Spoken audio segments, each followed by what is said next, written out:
अस्सलाम वालेकुम गाइस, आज जो मैं आपको हदीस मुबारका सुनाऊंगी ना बहुत ही खूबसूरत है। प्लीज़ बिल्कुल इसको स्किप मत कीजिएगा, एक दफ़ा इसको ज़रूर सुनकर जाइएगा।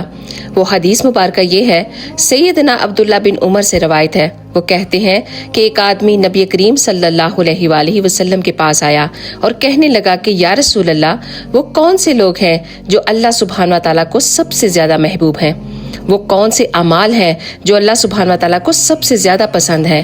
तो आप सल्लल्लाहु अलैहि वसल्लम ने इरशाद फरमाया, वो लोग अल्लाह ताला को बहुत महबूब हैं जो दूसरे लोगों के लिए ज़्यादा फ़ायदेमंद हों, यानी लोगों की मदद करने वाले। और अल्लाह सुब्हान व तआला के यहाँ सबसे ज़्यादा पसंदीदा अमाल वो है कि किसी मुसलमान का अपने भाई को खुश कर देना, उससे कोई तकलीफ़ दूर कर देना और उसे कोई तकलीफ़ ना देना, उसका कर्ज चुका देना और उसे खाना खिलाना और किसी भाई की ज़रूरत पूरे करने के लिए उसके साथ चलना। इस मस्जिद नबवी में 1 महीना इत्तिकाफ़ करने से भी ज़्यादा महबूब है। तो याद रखो कि जिस इंसान ने अपने गज़ब को रोक लिया, अल्लाह सुब्हान व तआला उसकी हामियों पर पर्दा डाल देगा।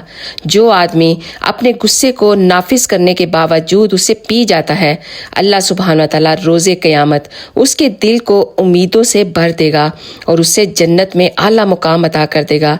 जो अपने भाई के साथ उसके ज़रूरत के लिए खड़ा रहा और उसके साथ चला, अल्लाह सुब्हान व तआला उसको उस दिन साबित कदम रखेगा जिस दिन कदम डगमगा जाएंगे और अल्लाह के साए के सिवा कोई साया वहाँ ना होगा। तो मेरी अल्लाह ताला से दुआ है कि अल्लाह ताला हम सबको ये सारी खूबियाँ नसीब करे और हम सबको नेक और अच्छे अमल करने की तौफीक अता फरमाए। अगर आपको ये वीडियो पसंद आई है तो प्लीज़ इसको एक दफ़ा सदका जारिया की नियत से शेयर ज़रूर कीजिएगा। आप सबका बहुत बहुत शुक्रिया। जज़ाकल्लाह खैर।